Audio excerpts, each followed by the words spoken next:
ब्रह्मा जी ने यहाँ पर तपस्या की तो अपने संकल्प के द्वारा इन्होंने मानसिक सृष्टि का शुभारंभ किया। इनको आभास हो गया तो एक से अनेक करने के लिए अपने संकल्प से 4 महात्माओं को जन्म दिया। वो कौन कौन है? सनकम चा सनंदम चा सनातन मतात्म भू सनत कुमारम चा मुनि निष्क्रिया नियुर्रे। सनक सनंदन सनातन कुमारों को जन्म दिया। ब्रह्मा जी बोले ऐसा करो आप लोग मानवीय सृष्टि का शुभारंभ करो, लेकिन चारों महात्माओं ने हाथ खड़े कर दिए। जो आनंद प्रभु के भजन में है वो दुनियादारी में नहीं है। हम तो महात्मा हैं, स्पष्ट मना कर दिया। बोले प्रभु के भजन में ही हमारा मन लगा हुआ है। चारों महात्मा क्या कहते हैं? मैं मगन हूँ समरिया तेरी यारी में, मगन हूँ समरिया तेरी यारी में मगन हूँ। देखिए ताली बजा करके सभी लोग बोलेंगे। चारों महात्माओं का ये भाव है, मैं मगन हूँ समरिया तेरी यारी में, मगन हूँ समरिया तेरी यारी में, तेरे यारी में, हाँ तेरी यारी में, तेरी यारी में, तेरी यारी में, तेरी यारी में, हाँ तेरी यारी में, तेरी यारी में, तेरी यारी में, मगन हूँ समरिया तेरी यारी में, मगन हूँ समरिया तेरी यारी में। जय हो बोले हरि हरि बोल।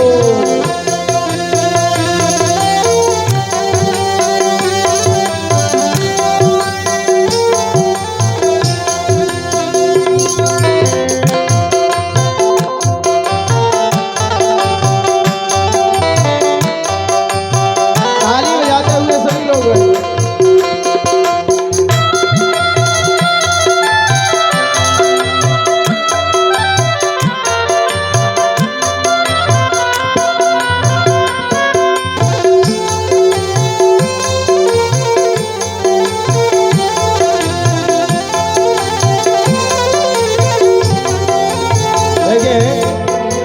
सनकादिक महात्माओं का ये भाव है,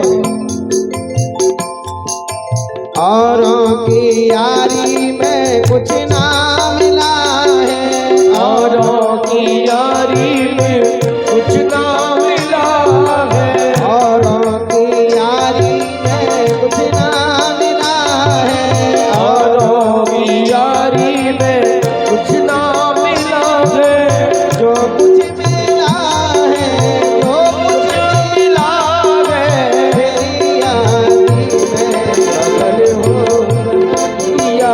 तेरी यारी में मगन हूँ समरिया तेरी यारी में।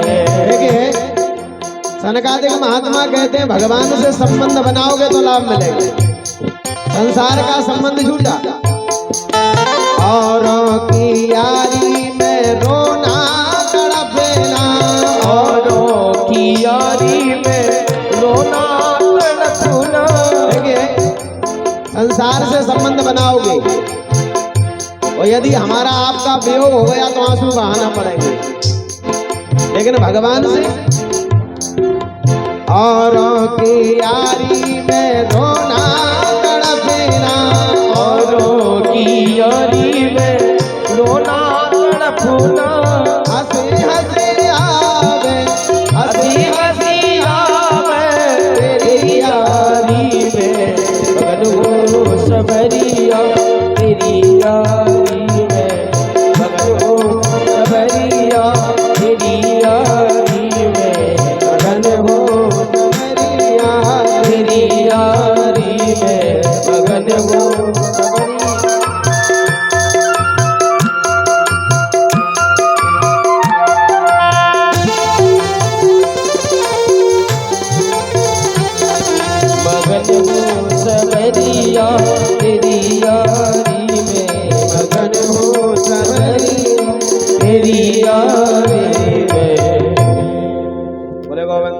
भगवान की जय। सनकादिक महात्माओं ने हाथ खड़े कर दिए, चारों भगवान के भजन में चले गए।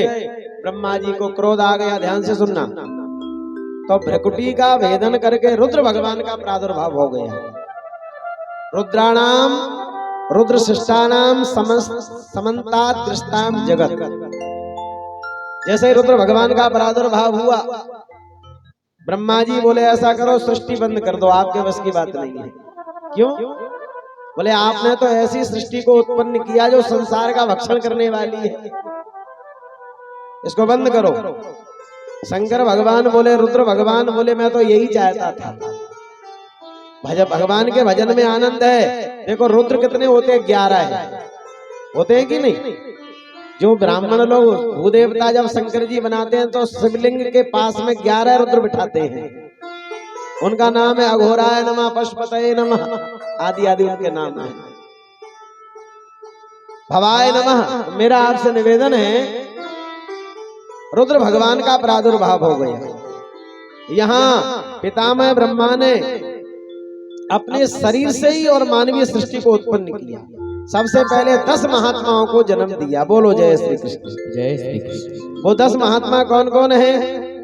मरीचित्रंग्रस्त पुलस्त पुलह कृतो भृगुर्वसिष्ठो दक्षश्च दशमस्तत्र नारदः।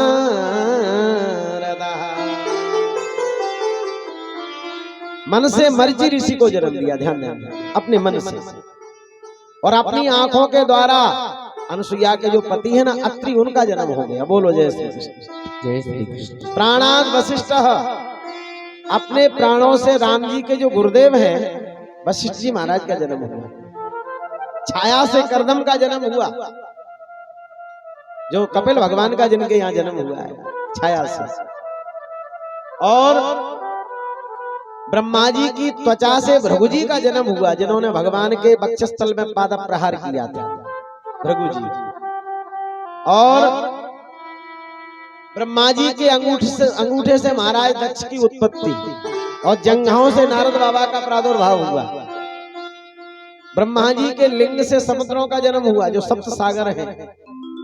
और ध्यान देना, ब्रह्मा जी की गोदा से पाप का जन्म हुआ, ऐसा भागवत में लिखा है। और ब्रह्मा जी की पीठ से अधर्म का जन्म हुआ, अधर्म का। और हृदय से कामदेव का जन्म हुआ, भ्रकुटी से क्रोध का जन्म हुआ।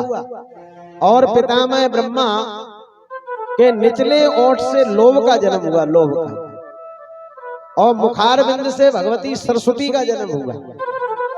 तो जैसे ही ब्रह्मा जी ने सरस्वती को देखा तो उनके रूप लावण्य को देख करके मोहित हो गए पितामह ब्रह्मा।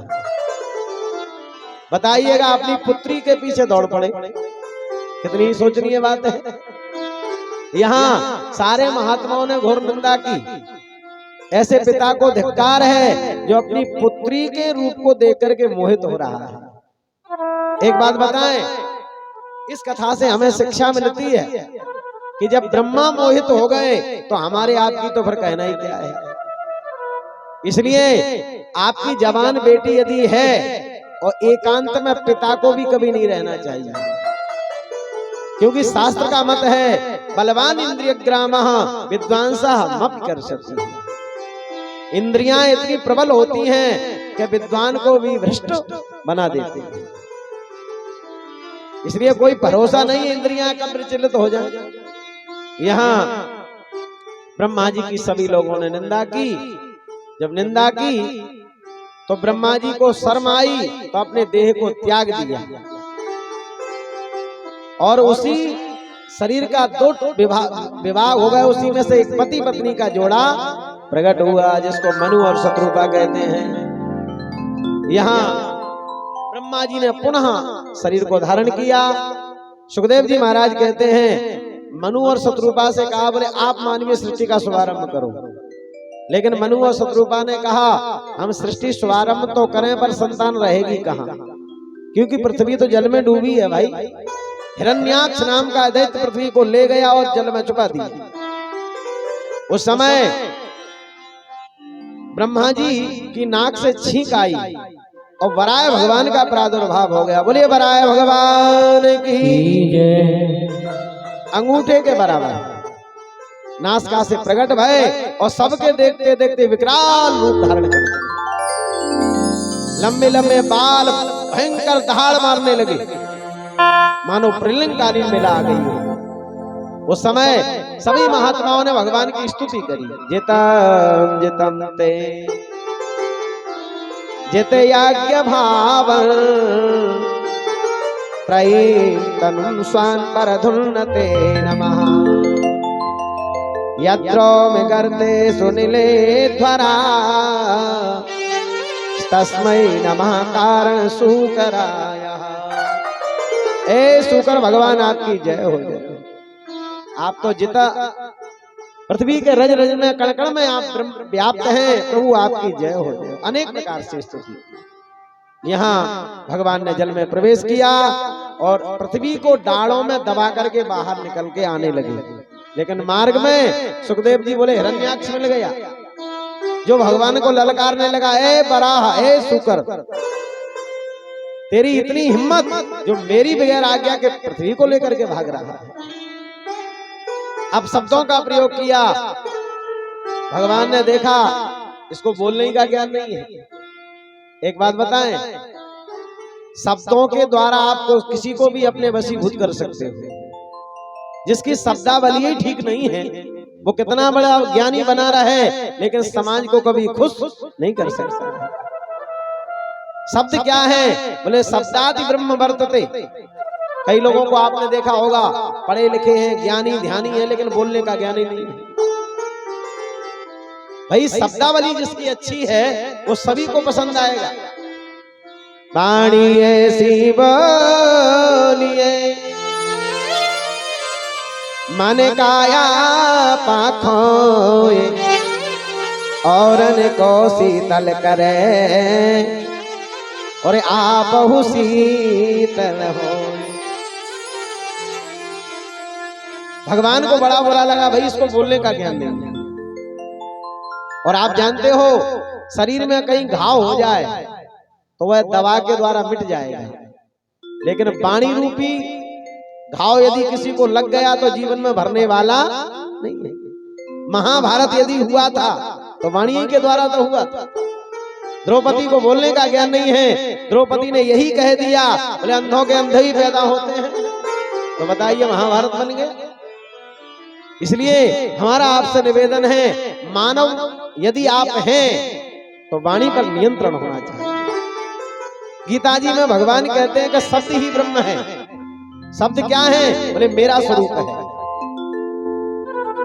जब भी कोई बोलो तो सोच समझ करके बड़ा दिव्य भाषण प्रस्तुत करो।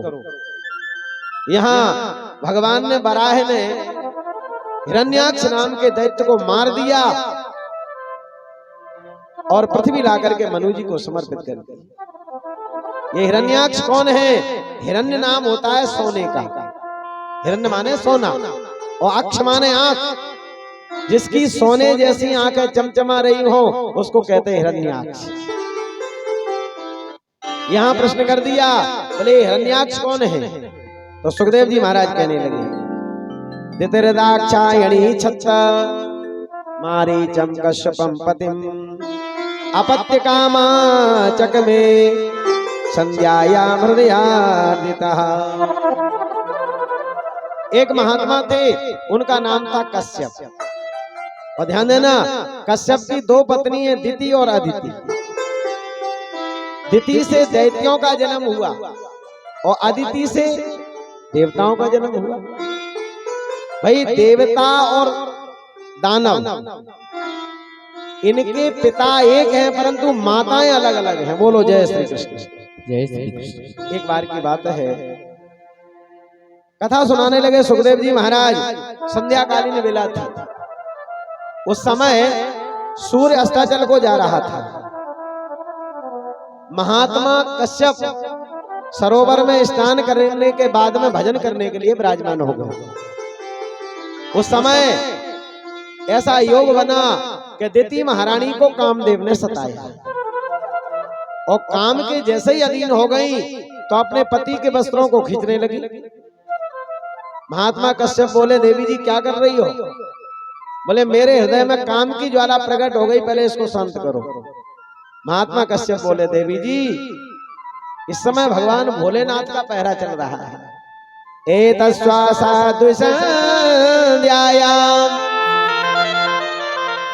भगवान भूति भावना।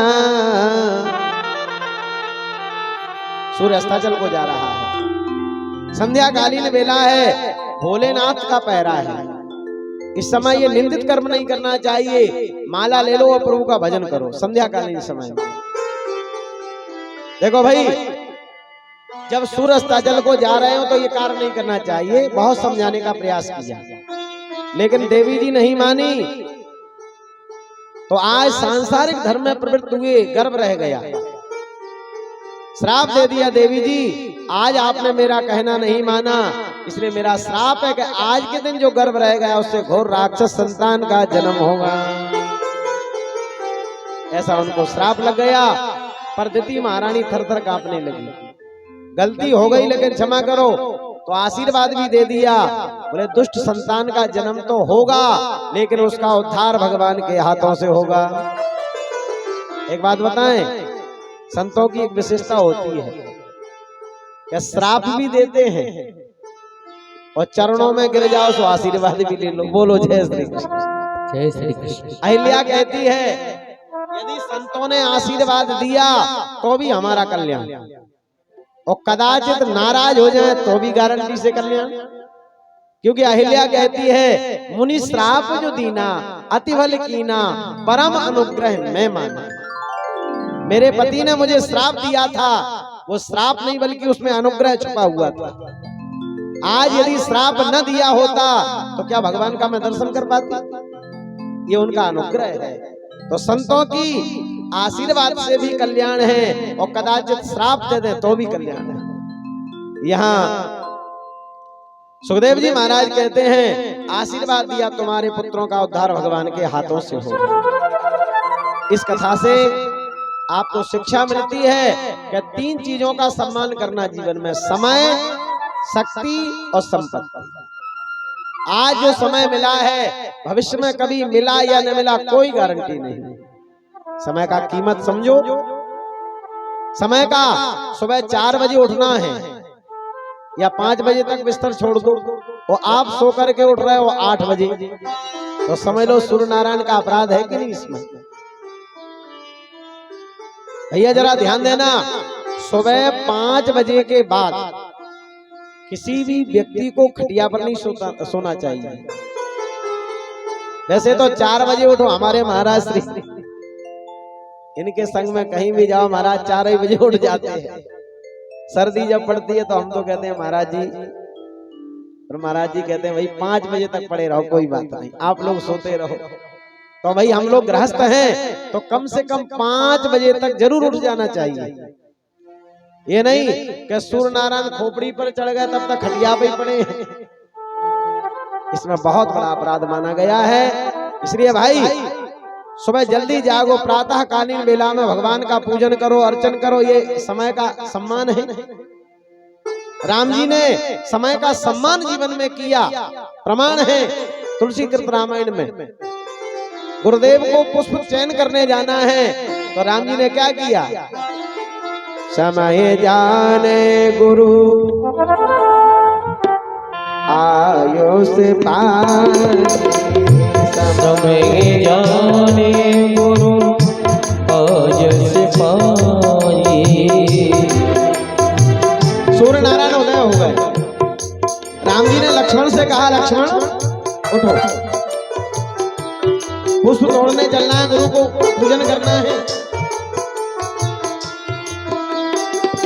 समय जाने गुरु आयो से पाई। समय जाने गुरु आय से पाई। लेने प्रसून चले दो भाई। लेने प्रसून चले दो भाई।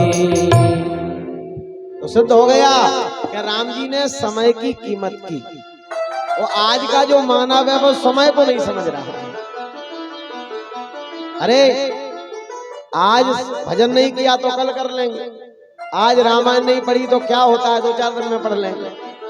ये समय का दुरुपयोग है। समय ब्रह्म है, समय का हम लोग कीमत समझे। समय की कीमत आप करोगे तो समय आपकी कीमत समझेगा। यहाँ समय शक्ति, यदि शरीर में दम है, भुजाओं में बल है, तो किसी के साथ में कभी अन्याय न करो। शक्ति का दुरुपयोग कभी मत करना करो, क्योंकि शक्ति का जो दुरुपयोग करता है उसको मानव नहीं कहते बल्कि उसको राक्षस कहते हैं, राक्षस। और तीसरी बात है संपत्ति। यदि संपत्ति हमारे पास में है तो उसका भी सदुपयोग करो। ये 3 बातों के बारे में यहाँ पर बताया।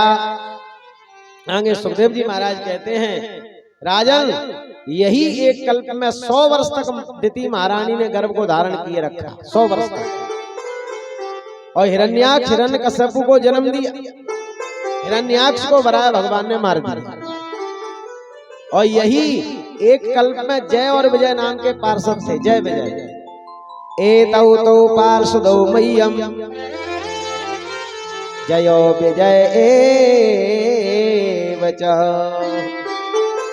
कदर्थी कृत्य माम यद्यो बहिराक्राता मति क्रमम्। थोड़ा ध्यान देना, ये जय और विजय नाम के पार्षद थे दोनों। एक बार वैकुंठ में गए भगवान का दर्शन करने, और जैसे ही दर्शन करने गए तो जय विजय ने रोक दिया, ए बाबा कहाँ जा रहा, रुको, ये बोलो जय श्री कृष्ण। जय श्री कृष्ण। महात्मा बोले हम हैं संत महात्मा हैं और भगवान का भजन करने के दर्शन करने आए हैं। जैसे ये कहा, दोनों पार्षद बोले अभी भगवान विश्राम कर रहे हैं, 1 घंटे बाद आना। चारों महात्मा बोले हम संतों के कारण ही भगवान का प्रादुर्भाव होता है और हमें दर्शन से वंचित करना चाहते हो। लेकिन आप ध्यान देना, जितना अभिमान राजा को नहीं होगा उससे कई गुना अभिमान होता है मंत्री को। बोलो जय श्री कृष्ण। जय श्री कृष्ण। यदि आपको कलेक्टर से मिलना है, कलेक्टर के पीए से बात करोगे तो ऐसे आंख चढ़ा करके बात करेगा मानो यही कलेक्टर महोदय हो। करते हैं कि नहीं? यहाँ चारों महात्मा कहने लगे, बोले हमारे कारण ही भगवान का जन्म होता है और हमें दर्शन से क्यों वंचित। बोले गोविंद भगवान की जय।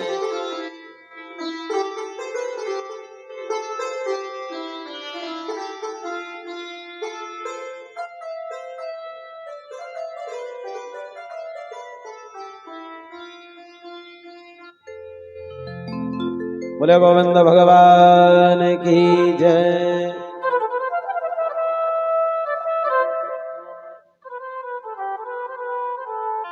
इस वर्ष हमारे समिति के द्वारा बद्री नारायण में श्रीमद् भागवत का भव्य आयोजन होगा। पहले नेम सारण में भी विचार चल रहा था नेम सारण में जाने का, पर अब की बार बद्री नारायण। पूर्व में भी बद्री नारायण नहीं पहुंच पाए क्योंकि उस समय वहाँ कोरोना काल था। तो इस वर्ष चौहान साहब जी हमारे समिति के सचिव हैं और ये सारी व्यवस्थाएं जुटाते हैं और भक्तों को यही सब एकत्रित करते हुए और प्रतिवर्ष कहीं ना कहीं तीर्थ में भागवत जी का आयोजन होता है। तो मैं बद्री विशाल भगवान से प्रार्थना करूंगा कि आपकी सभी मनोकामनाएं ठाकुर जी पूर्ण करें। बोले बद्री नारायण भगवान की जय हो। पीताम्बर। तो जिनको भी जाना वो यहाँ से भी बहुत भक्त जाते हैं, तो वह भी संपर्क अपना बना सकते हैं बद्री नारायण के लिए। बोले भक्त वत्सल भगवान की। आज यहाँ हम संतों के कारण ही और भगवान का प्रादुर्भाव होता है। ऐसा श्राप दिया, बोले जाओ तुम राक्षस की योनि में चले जाओ। यह गिड़गिड़ाने लगे, कह दिया इनका उद्धार भगवान के हाथों से होगा। तो मेरा आपसे निवेदन है, यही एक कल्प में रावण और कुंभकर्ण के रूप में प्रकट हुई और द्वापर युग में यही शिशुपाल और दंत भक्त के रूप में अवतार लेकर के आए। बोलो गोविंद भगवान की। यहाँ सुखदेव जी महाराज कहते हैं इस कथा से आपको शिक्षा लेना है, असमय में कामो भोग करोगे तो दिति के यहाँ राक्षस संतान का जन्म होगा। हिरण्याक्ष का वध हो गया। आदरणीय परीक्षित ने प्रश्न कर दिया, बोले ये बताओ, हमने सुना है कि कपिल भगवान का प्रादुर्भाव हुआ, ये कपिल जी का जन्म कैसे हुआ? तो देखिए, मनु जी ने 3 बेटियों को जन्म दिया और 2 बालकों को जन्म दिया, क्योंकि जितनी भी मानवीय सृष्टि है वो मनु शत्रुपा से उत्पन्न है। आकुति, देवहूति और प्रसूति, ये 3 बेटी हैं और प्रियव्रत उत्तानपाद 2 बालक हैं। ध्यान देना, आकुति का विवाह कर दिया रुचि प्रजापतियों से मनु जी महाराज ने, और प्रसूति का विवाह कर दिया दक्ष से। अब तीसरी बेटी है जिसका नाम है देवहूति, जो विवाह के योग्य है। और आप जानते हो, बेटी जब विवाह के योग्य हो जाती है तो माता पिता को ठीक से रात्रि में नींद नहीं आती है। बोलो जय श्री कृष्ण। जय श्री कृष्ण। मनु जी मन में ये विचार करते हैं, 2 बेटियों को घर अच्छा मिला, वर भी ठीक मिला, और छोटी बेटी का विवाह भी ठीक से हो जाए। बड़े बड़े महात्माओं का पदार्पण होता है, सभी से एक ही प्रश्न है, मेरी बेटी के लिए सुंदर घर और वर क्यों हो तो आप हमें बताओ। क्योंकि शास्त्र कहता है 3 बातें मिले तब बेटी का विवाह करो। कौन कौन सी? जो घर बर कोले हाय जो घर बर कोले हो गए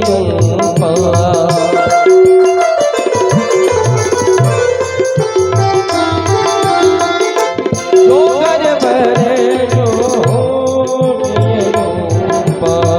करिए विवाह अनुरूपा, करिए विवाह सुखा अनुरूपा, करिए विवाह सुखा अनुरूपा। जिस बेटी का आप विवाह करो तो 3 बातें देखो, घर भर कुल खानदान अच्छा होना चाहिए। सभी महात्माओं ने कहा घबराने की कोई जरूरत नहीं है। मनु जी एक सुंदर महात्मा है, इनका नाम है कश्यप। श्री राधे। बोले एक महात्मा है, इनका नाम है करदम। वो कहाँ रहते हैं? बोले बिंदु सरोवर तीर्थ में। रूपवान है, गुणवान है और शीलवान है। ऐसा करो, आप अपनी बेटी का विवाह कर दो करदम ऋषि से। बिंदु सरोवर तीर्थ में 10,000 वर्ष से ये तपस्या कर रहे हैं। प्रजाश्रितेति भगवान कर्दमो ब्राह्मण दितः सरस्वत्यां तपस्तेपे सहस्राणां समादसः।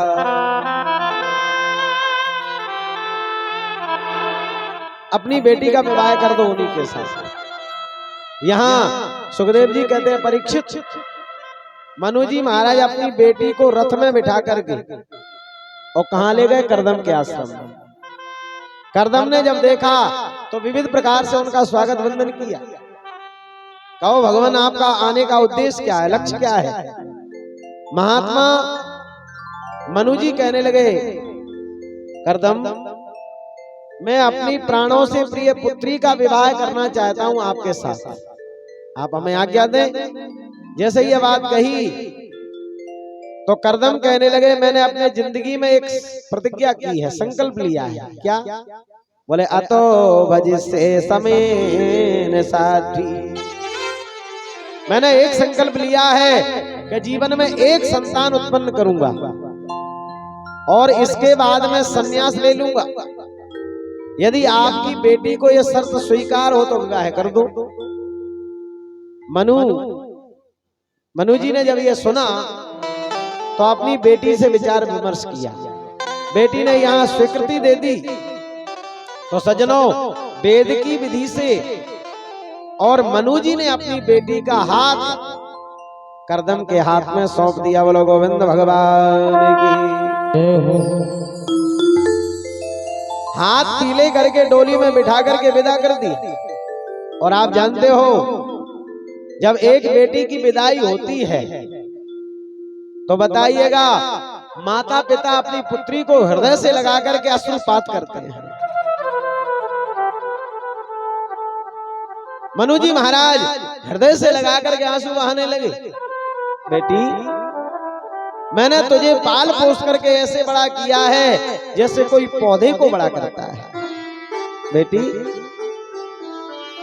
आज तक तू मेरे आंगन में खेली कूदी, मेरे आंगन की शोभा को तूने बढ़ाया। बेटी आज से तेरा एक नया जीवन प्रारंभ हो रहा है। जितनी बेटियां बैठी हैं वो ध्यान देना, जब बेटी का विवाह होता है उसी समय से दूसरे जन्म का शुभारंभ हो जाता है। बोलो जय श्री कृष्ण। जय श्री कृष्ण।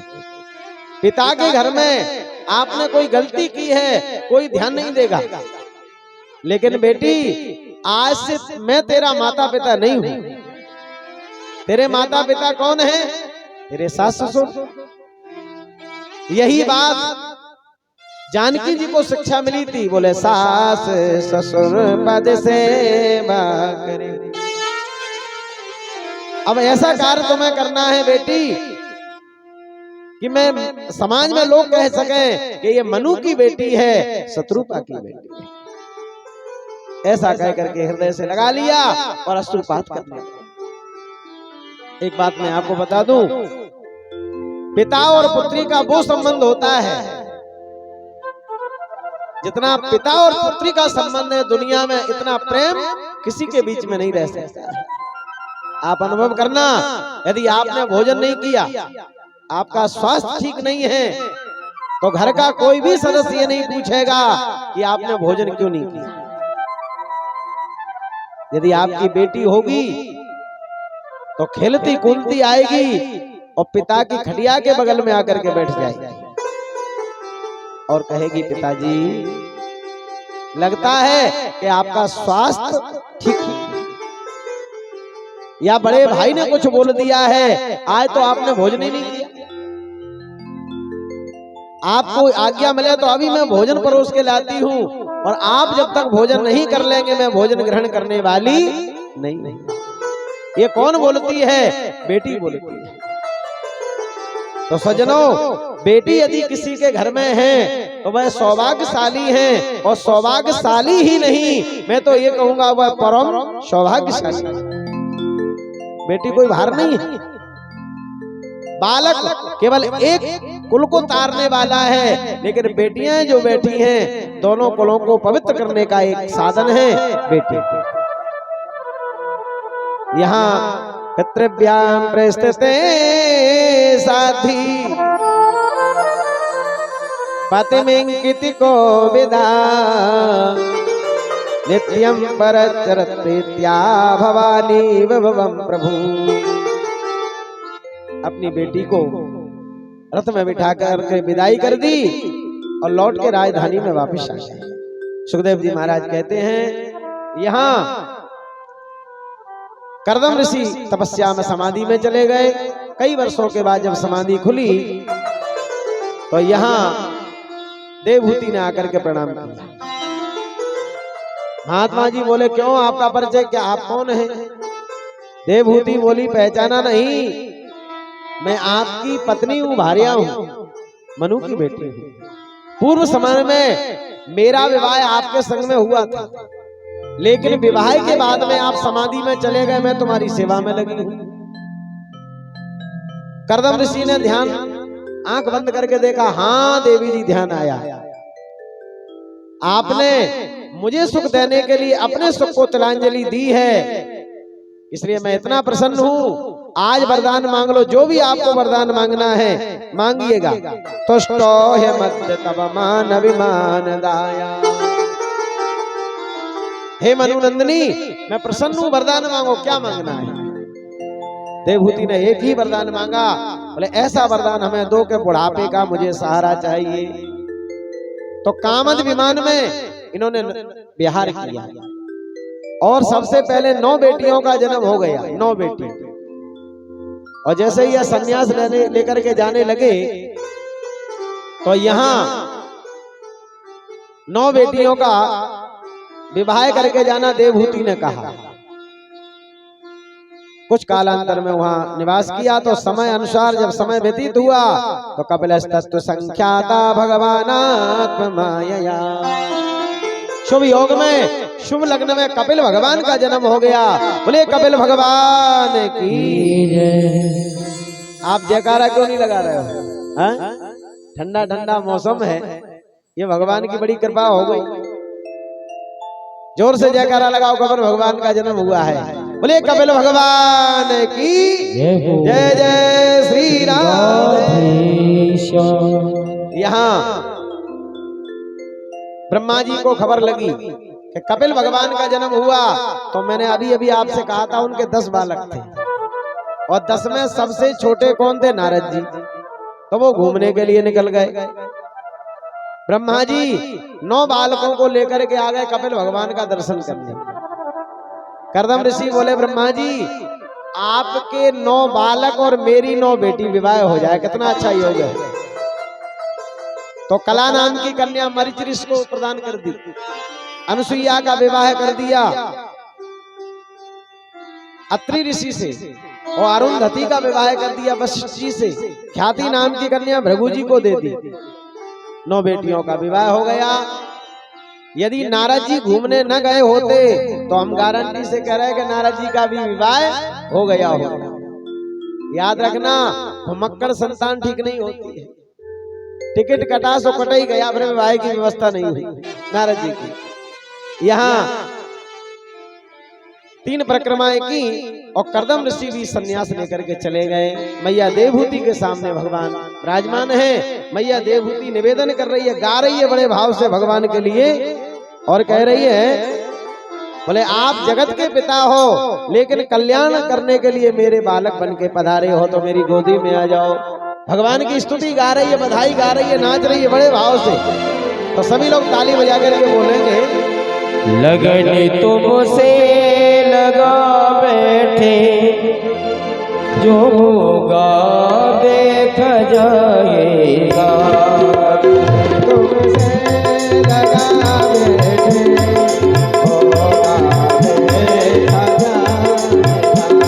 होगा देखा जाएगा, होगा देखा जाएगा।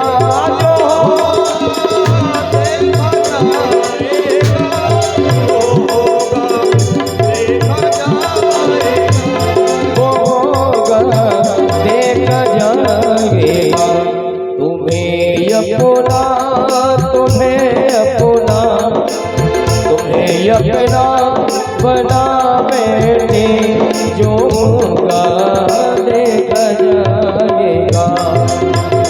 अपना बना बैठे जो होगा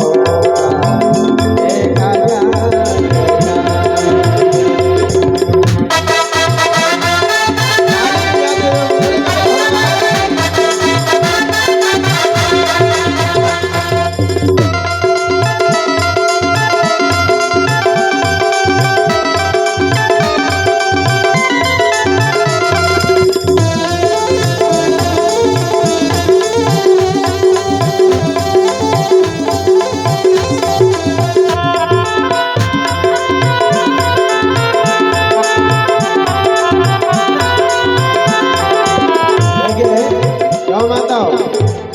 आपके घर में नाती पोता का जन्म हो गए तो आप लोग कैसे नाचते गाते हो? क्या कर रहे हो? कपिल भगवान का जन्म हुआ है, सभी झूम करके बोलेंगे बड़े भाव से। आपके यहाँ कपिल भगवान का जन्म हुआ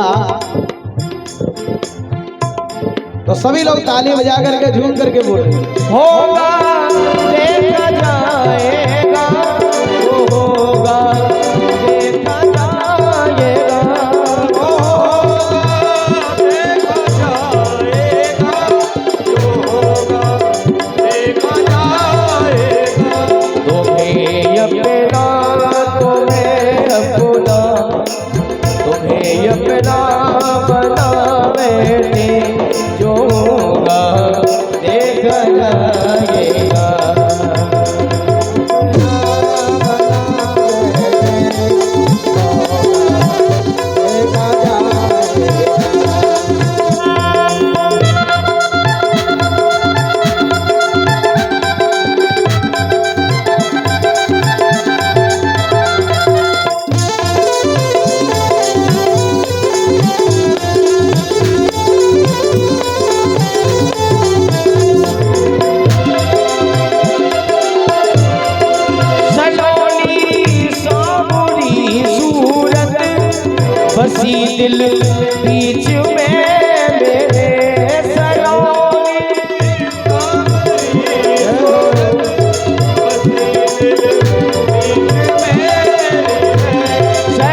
बीच में मेरे सलोनी सावरी सूरत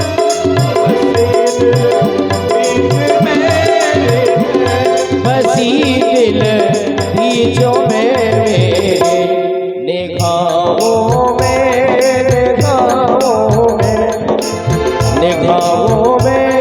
बसा बैठे होगा देखा जाएगा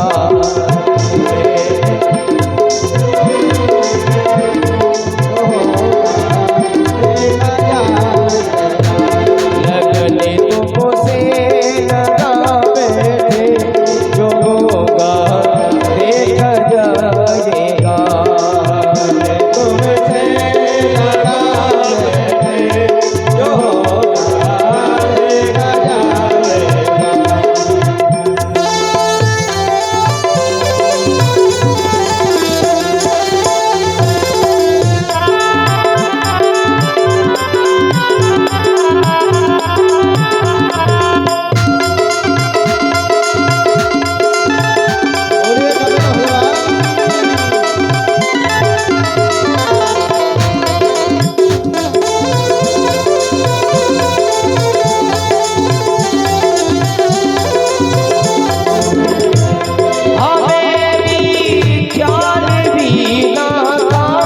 दुनिया बदनाम कर देगी हमें नहीं ख्याल भी ना था दुनिया बदनाम कर देगी दुनिया बदनाम कर देगी तुम्हें अपना तुम्हें अपना बना बैठे जो होगा देखा जाएगा लगने गली से लगा देखा जाएगा लगने तुमसे लगा बैठे जो होगा देखा जाएगा जो होगा देखा जाएगा होगा देखा जाएगा। बोले बांके बिहारी लाल की। आज यहाँ कपिल भगवान का दिव्य दर्शन करते हुए और कर्दम ऋषि भगवान का भजन करने के लिए चले। सुखदेव भगवान कहते हैं मैया देवहूति कहने लगी वैसे तुम जगत पिता हो लेकिन लीला करने के लिए मेरे बालक बन के पधारे हो। हाथ जोड़ करके निवेदन कर रही है मैया। क्या कहती है? निर्बणाम नेतराम भूमन तंद्रिय तदर्शनात् एन संभाव्यमानेन प्रपन्नाद्यं तमा प्रभो। आप लोग ध्यान देकर सुनना। कई लोग ऐसे सो रहे हैं क्योंकि ठंडी ठंडी हवा चल रही है। सही कह रहे हैं। आज तो ऐसी मस्त नींद आ रही है। अब क्या करें, मीठा मीठा संगीत बज रहा है और बैठने की भी व्यवस्था अच्छी है तो नींद तो फिर आएगी और क्या होगा। लेकिन भाई लोग सो जाएं तो हम उनको देख लें तो टोकते हैं, सो उनको डर लगता है तो बेचारे कभी आंखें बंद करते कभी जाग जाते हैं। लेकिन सोने की व्यवस्था तो भगवान ने माताओं को गजब की बना रखी है। क्यों माताओं? यदि कथा में मन लगा सुनना है तो सुन रहे हैं, और नहीं सुनना है तो लंबा घूंघट लगा लिया सो आराम से समाधि में बैठे हैं, पता ही नहीं चलेगा। कई लोग तो अभी घर में ही पड़े होंगे। और आज हमारे पुरोहित परिवार के तो सभी लोग सो ही रहे हैं मुझे लगता है। क्यों मास्टर साहब? कूलर में पड़े हैं। बोलो गोविंद भगवान की। एक बात बताएं, ठंडा मौसम हो गया है तो भैया नींद तो आएगी और क्या होगा। लेकिन याद रखना, यदि आज सो गए तो जीवन भर सोते ही रह जाएंगे। ये भगवान की कथा है, दरबार है भगवान का दिव्य। और यहाँ यदि सो गए तो जीवन भर पड़े रहोगे। जो सोवत है सो खोवत है, और जो जागत है सो पावत है। भगवान की कथा में जाओ एकदम सावधान। यहाँ मैया देवहूति प्रश्न कर रही है। क्या कह रही है? दो चार प्रश्न किए। यहाँ प्रश्न किया, बोले मैं मनु की बेटी हूँ, देवहूति कहती है। मैंने कामद विमान में मैंने विहार किया, दुनिया जानती है। और मेरे पति का नाम है करदम, जो इंद्रियों को दमन करने वाले हैं। और कपिल मेरे बालक है, जो स्वयं परमात्मा है। बताइएगा अब मेरे जीवन में क्या कमी रही? सारी सुख सुविधा मुझे प्राप्त हुई, लेकिन मैंने इंद्रियों को खूब विषय रस पिलाया, लेकिन अभी भी मैं इंद्रियों की इच्छाओं की पूर्ति नहीं कर सकी। उसका मूल कारण क्या है? अभी मैं अतृप्त हूं, उसका मूल कारण क्या है? और दूसरी बात है, दूसरा प्रश्न है कि बंधन और मोक्ष का जो हेतु है वो क्या है, ये भी बताओ। दूसरा प्रश्न। और तीसरा प्रश्न है कि भक्ति किसे कहते हैं और ज्ञान किसे कहते हैं, ये भी बताएं। ये प्रश्न कौन कर रही है? मां देवहूति कर रही है कपिल भगवान से। और चौथा प्रश्न है कि योग किसे कहते हैं, योग। और पांचवा प्रश्न है कि गर्भ में जब जीवात्मा आता है तो 9 महीने तक जब विकसित होता है तो उसकी स्थिति का आप लोग वर्णन करें। इतने सारे प्रश्न किए। भगवान कपिल भगवान प्रसन्न हो गए, गदगद हो गए। एक बात बताएं, इसको कहते हैं भागवत में कपिल गीता, रामायण में लक्ष्मण गीता, और भागवत में है कपिल गीता। यहां से कपिल गीता प्रारंभ होती है। भगवान कहते हैं, मां तू अभी अतृप्त है, उसका मूल कारण क्या है? क्योंकि तूने संतों का साथ नहीं किया। यदि अच्छे महापुरुषों का तू साथ करती तो फिर तेरे मन में ये संकल्प नहीं उठता। भैया संत कहाँ मिलेंगे?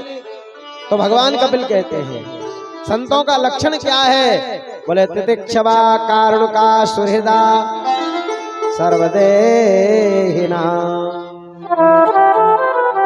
बोले संतों का लक्षण होता है सहनशीलता और प्राणी मात्र पर दया करना, और करुणा उनके हृदय में भरी रहती है, समदृष्टि उनकी रहती है। ऐसा कोई व्यक्ति मिले तो उनका सानिध्य ग्रहण करना और भगवान की मंगलमय कथा सुनना, तो आपको तृप्ति मिल जाएगी। क्योंकि संतों के सानिध्य में भगवत कथा मिलती है। यहाँ और आपने कहा कि बंधन और हेतु का कारण क्या है? तो चेता खलवश्य बंधाय मुक्तये चात्मने मति। बोले बंधन और मोक्ष का जो हेतु है वो केवल मन है, मन। बोलो जय श्री कृष्ण। जय श्री कृष्ण। ये मन ऐसा है कि मन के अनुकूल कोई काम हो गया तो हम प्रसन्न हैं। ऐसा है कि नहीं? हमारी इच्छा है कि भाई रसगुल्ला खाने को मिले, और मिल गए तो एकदम आशीर्वाद देने लगे। और खाने के अनुकूल वस्तु न मिली तो गाल फुला के बैठे हैं। तो मैया बोले बंधन और जो हेतु का कारण है वो केवल मन है, मन। मने मनुष्याणाम कारणम बंध मोक्षणम, गीता जी कहती है। मन के अनुकूल कोई काम हो जाए तो हम प्रसन्न हैं, और मन के प्रतिकूल हो गया तो मुंह बिगाड़ के बैठे हैं। इसलिए और आपने कहा कि भक्ति किसे कहते हैं, ज्ञान किसे कहते हैं? तो किसी वस्तु को जान लेना ठीक प्रकार से ये ज्ञान की परिभाषा है। और भक्ति माने मानना। शास्त्रों ने जो कह दिया उसको मान लो, ये भक्ति का लक्षण है। बोलो जय श्री कृष्ण। जय श्री कृष्ण। भगवान कहते हैं दुनिया में यदि मेरा संबंध है तो भक्ति का है। भक्ति क्या है? बोले बिल्ली का बालक है। और ज्ञान क्या है? बोले बंदर का बालक।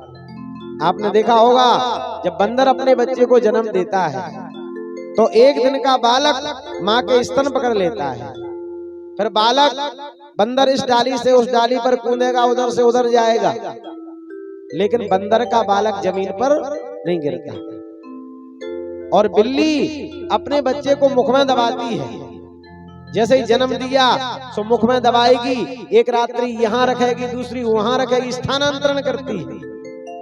अब विचार करना, यदि बंदर का बालक माँ की छाती से छूट करके जमीन पर गिरा तो दोष माँ का है कि बच्चे का? किसका दोष है? क्यों कि नहीं रहा? हाँ, बच्चे का। बोलो गोविंद भगवान की जय।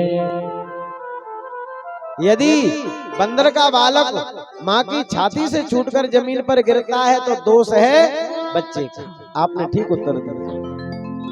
और बिल्ली का बालक यदि माँ के मुख से छूटकर जमीन पर गिरे तो दोष किसका है?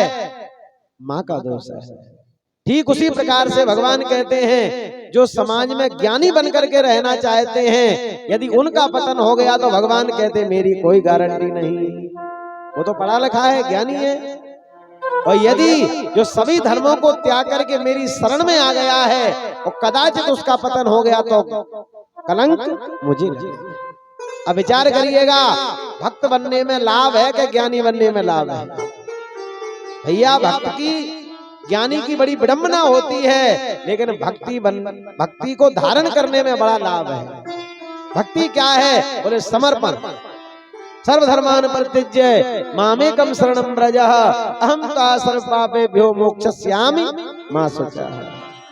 भगवान गीता में कहते हैं, अर्जुन तू सभी धर्मों को छोड़ के मेरी शरण में आ जा, तेरा कल्याण कर दूंगा। तो ये भक्ति है। उसी प्रकार से भगवान कहते हैं मेरे 3 बालक हैं, 2 बालक है, कौन कौन? मोरे प्रौढ़ तनय समज्ञानी,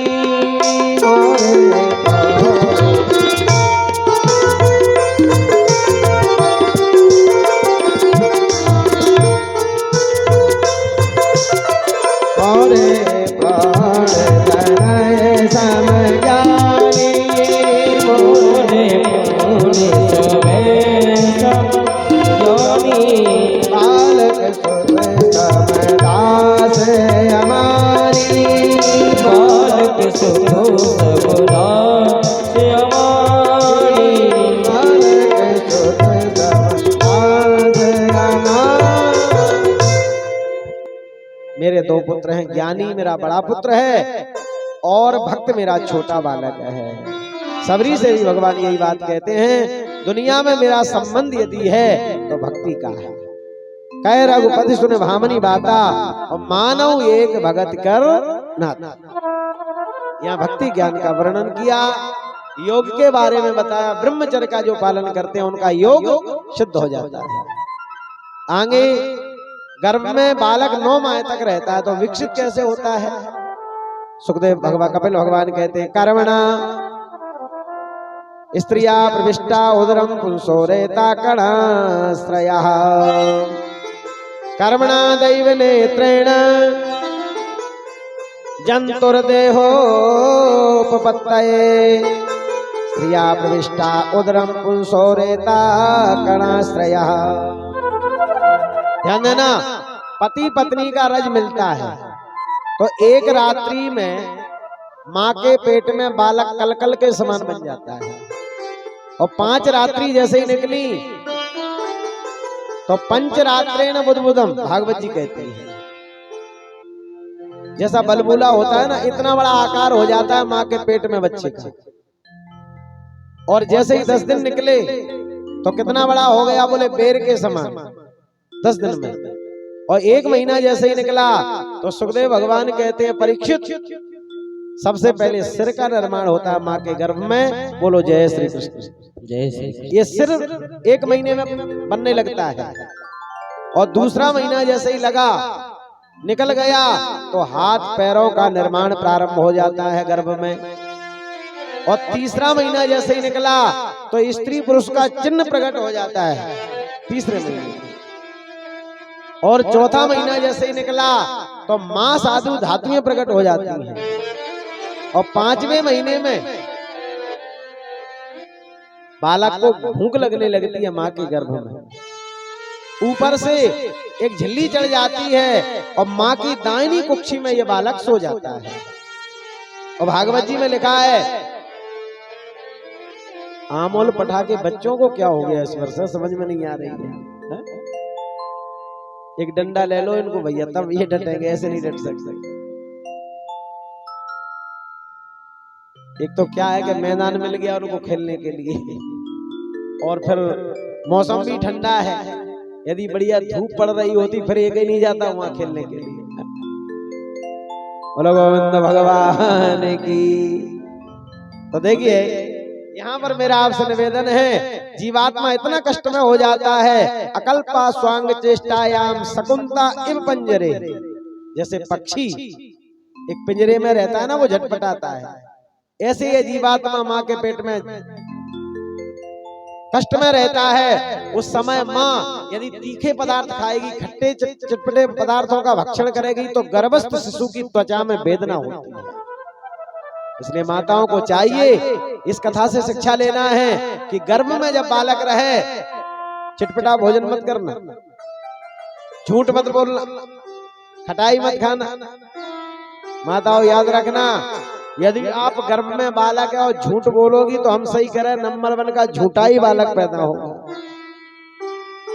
और चोरी करके मत खाना, कई माताओं की आदत है सासू जी ना देख ले जल्दी से। चोरी करके यदि खाओगी तो हम कह रहे हैं डाकू ही बालक का जन्म होगा, कोई नहीं बचा सकता। आप कहोगे पंडित जी ऐसा कभी हुआ है? आगे कथा आएगी कल। देखो कयाधु के गर्भ में प्रहलाद जी थे, तो नारद जी के आश्रम में गए, भगवान की कथाएं सुनी, भगवान का चित्रपट का दर्शन किया, तो राक्षस के यहाँ भी भक्त प्रहलाद का जन्म हो गया। भाई गर्भ में जब बालक हो और माताएं जैसी क्रिया करेंगी उसका प्रभाव बच्चे के ऊपर पड़ता है। बहुत सारी कथाएं भरी पड़ी हैं। कई बार ऐसा होता है कि माता पिता तो संस्कारित है लेकिन बालक कहां से दुष्ट पैदा हो गया मालूम है? ये सब यही तो कारण है। गर्भ में बालक है और किसी दुष्ट व्यक्ति ने तुम्हें देख लिया, वह मोहित हो गया, तो गर्भस्थ शिशु के ऊपर उसका भी प्रभाव पड़ जाता है। इसलिए गर्भवती महिला को 9 माह तक एकांत में रहना चाहिए, भगवत भजन करना चाहिए। ज्यादा मोबाइल मत चलाना, नहीं समझ लो मोबाइल चलाने ही वाला बालक। और आजकल तो वैसे ही मोबाइल चला रहे हैं तो वैसे ही बच्चे पैदा हो रहे हैं। छोटे छोटे बच्चे मोबाइल में इतने इंटेलिजेंट हो जाते हैं, महाराज पढ़ा लिखा भी नहीं चला सकता। तो कहने का अभिप्राय मेरा यह है, 5वें महीने में इसको भूख लगने लगती है, 6वां और 7वां महीना जैसे ही लगा तो 10 श्लोकों से भगवान की स्तुति कर रहा है गर्भ में। क्या कहता है? तस्योपशन्नमवितुं जगदेक्षयात् नानातनो भुवचलश्चरणारविन्दम् सोऽहं व्रजामि शरणम् एको भयं मे एने दृशे सत्य सतोनुरूपः। ये गर्भ में जीवात्मा स्तुति कर रहा है, प्रभु मुझे तुम गर्भ से बाहर कर दो, और गर्भ से बाहर लेकर के मैं आपका ही भजन करूंगा। अनेक प्रकार से स्तुति गा रहा है। 9 महीने का समापन और 10वें का आगमन हुआ। ऐसा पवन का झरोका आया कि गर्भस्थ शिशु मां के पेट से बाहर आ गया। प्रभु की माया ने इसको चारों ओर से घेर लिया। वचन देकर के आए हम तेरा भजन करेंगे, लेकिन नहीं किया भजन। विवाह हो गया, पत्नी से प्रेम, बच्चों से प्रेम, नाती पोताओं को लेकर के बैठा है, लेकिन वायदा जो किया था उसको भूल गए।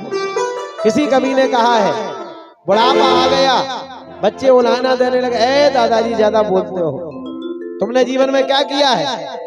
एक बात बताएं, कलयुगी व्यक्ति की भागवत में 4 लोग प्रशंसा कर रहे हैं, 4 व्यक्ति। एक तो ऊंट, एक गधा, एक बराह और एक सडबिड खरा कुत्ता। क्या प्रशंसा कर रहा है? बोले गधा भी प्रशंसा कर रहा है। गधा क्या प्रशंसा कर रहा है? आपने देखा होगा कि गधा अपने मालिक के लिए पूरे दिन बाहर ढोता है कि नहीं? हाँ? और जैसे ही शाम को घर में पहुंचा तो कोई गधा का मालिक ऐसा नहीं है कि गधे के ऊपर हाथ फेरे, धन्यवाद देकर तूने बहुत अच्छा काम किया। गधा का जो मालिक है वो क्या करता है, शाम को जैसे ही घर में गया तो झोली निकाल ली और एक डंडा मारा, घर से निकाल कर और भगा दिया। गधे की ये स्थिति है। तो गधा किसकी प्रशंसा कर रहा है? जो मानव पूरे जीवन भर अपने संसार के लिए, बच्चों के लिए, पत्नी के लिए, भाइयों के लिए जमीन जायदाद इकट्ठी कर रहा है, दुनिया से विरोध कर रहा है, भाई से बेईमानी करके दुनिया का प्रपंच करके अपनी प्रॉपर्टी बना करके तैयार कर रहा है। और जैसे ही बुढ़ापा आ गया तो नाती पोता कहते हैं दादाजी तुमने क्या किया हमारे लिए बताओ। इतना सब कमाया, दुनिया की जायदाद बनाई, लेकिन रिजल्ट शीट क्या निकला कि नाती पोता भी आंखें निकाल करके ढट रहे हैं, तुमने क्या किया हमारे लिए। और यदि तुमने मकान बनाया, जमीन बनाई तो क्या बड़ाई की बात है, हर व्यक्ति अपनी संतान को करता है। तो ऐसे उलाहना भी मिल रहे हैं। सो गधा कहता है, बोले बस तुम मेरी बिरादरी ही वाले हो, हमारे ही जैसे हो। बोले फर्क ये है, बोले जैसे हमको कोई धन्यवाद नहीं दे रहा है ऐसे तुम्हें भी कोई धन्यवाद देने वाला नहीं है। भले ही तुम मानव हो, लेकिन गधा कह रहा है तुम हमारी ही पार्टी के हो, आ जाओ हमारे पास। तो बताओ, बुढ़ापे में कोई नहीं कहता है कि आपने बहुत किया, कोई कहता है? तो गधा उनकी प्रशंसा कर रहा है। और कुत्ता किसकी प्रशंसा कर रहा है? बोले खाने पीने पर कोई ध्यान नहीं देता है, छोटी छोटी बातों पर कुत्ते झगड़ा करते हैं कि नहीं? एक रोटी डाल दो, दो चार कुत्ते एक दूसरे को नोचेंगे, खाएंगे, दौड़ेंगे। छोटी सी जमीन जायदाद है और दो भाइयों का मुकदमा कोर्ट कचहरी में चल रहा है, एक पिता की संतान कोर्ट कचहरी के चक्कर काट रहे हैं। कुत्ता कहते हैं, बोले भले ही तुम मनुष्य हो, लेकिन हम में और तुम में कोई ज्यादा अंतर नहीं है, हमारी बिरादरी वाले हो। कुत्ता उनकी प्रशंसा कर रहा है। और सूकर प्रशंसा कर रहा है गंदगी का भक्षण करने वाला। वो क्या कह रहा है? जिसको खाने पीने पर नियंत्रण नहीं है, सुबह खा लो, खड़े होके खा लो, सो करके खा लो, कैसा भी मिले, भाई से बेईमानी करो, पड़ोसी को धक्का मारो, लेकिन मेरा पेट भरना चाहिए। दुनिया में ऐसे ऐसे पैसे वाले लोग हो गए कि उनके पेट कभी भरते ही नहीं है। बताओ, करोड़ों का टर्नओवर चल रहा है, लेकिन फिर भी दगाबाजी कर रहे हैं। उनका इतना पेट खाली है, तृष्णा रूपी इतनी तृष्णा बड़ी हुई है कि उनका पेट कभी नहीं भरा, ना वो ये कह सकते हैं कि हम लोग को संतोष है। बड़े बड़े राजा महाराजा लाखों रुपए कमा रहे हैं, लेकिन फिर भी उनकी पूर्ति नहीं हो रही है। तो ऐसा खाने पीने पर नियंत्रण जिसको नहीं है, शुकर कहते हैं भले ही तुम मनुष्य हो, लेकिन हमारी बिरादरी वाले हो। बोलो गोविंद भगवान की। अब यहाँ वृद्ध अवस्था आ गई, हम लोग पश्चाताप कर रहे हैं, तेरा भजन नहीं किया, भगवान से कहते हैं। पर पश्चाताप करने से होगा क्या? कबहू किया न भजन बा कैसे बीतेगी,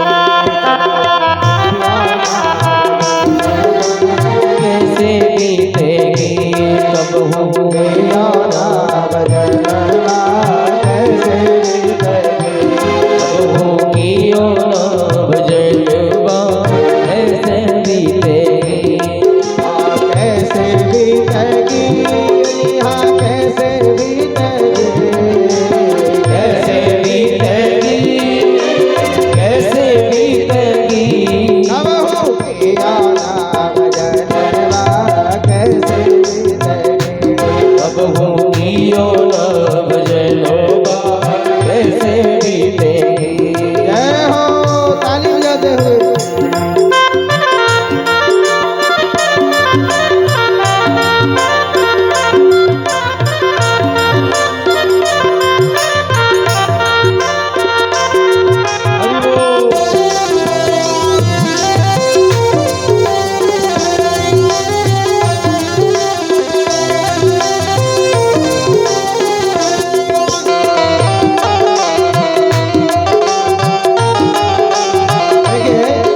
चेतावनी है और इसमें कवि अपने भाव व्यक्त कर रहा है।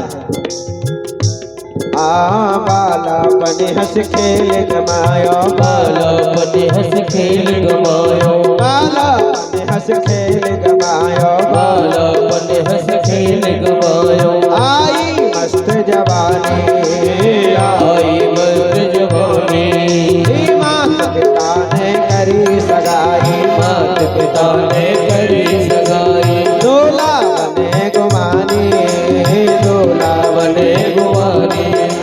सजनी के सजनवा कैसे मिलेगी, बन गए सजनी के सजनवा कैसे बीतेगी, तेरा सजनवा कैसे मिलेगी, अब होगी ओ ना भजनवा कैसे बीतेगी, कैसे बीतेगी, कैसे बीतेगी। व्यवस्था श्रीमान ब्रजभान सिंह जी परमार साहब और श्रीमान बलबीर सिंह जी परमार साहब उनकी सपरिवार की ओर से पूरे जो ब्राह्मणों के भोजन, पूरा आटा सामान, भंडारा, घी इत्यादि उनकी ओर से है। उनके नकदी रुपया 2100 रुपए नकदी प्राप्त हुए हैं और 4 तारीख में हवन पूजन और भंडारा और 2 कन्याओं की शादी होगी। तो उस दिन का समय आप अधिक से अधिक संख्या में निकालें और भागवत कथा में अभी शादियों का भी कार्यक्रम है, लेकिन इसमें संख्या अधिक से अधिक होनी चाहिए। तो आज जो तीसरा दिन है, कल चौथे दिन अपनी 30 तारीख है, कोई जो शादी कार्यक्रम नहीं है, अधिक से अधिक मौसम भी ठीक है, तो अभी संख्या हमारी जो काफी पंडाल से जो कम है, अधिक से अधिक आने का कष्ट पर है। और हम हाथ जोड़ करके प्रार्थना करते हैं कि जो घर पर हो वो अधिक से अधिक संख्या में आने का कष्ट करें। बोलिए वृंदावन बिहारी लाल की।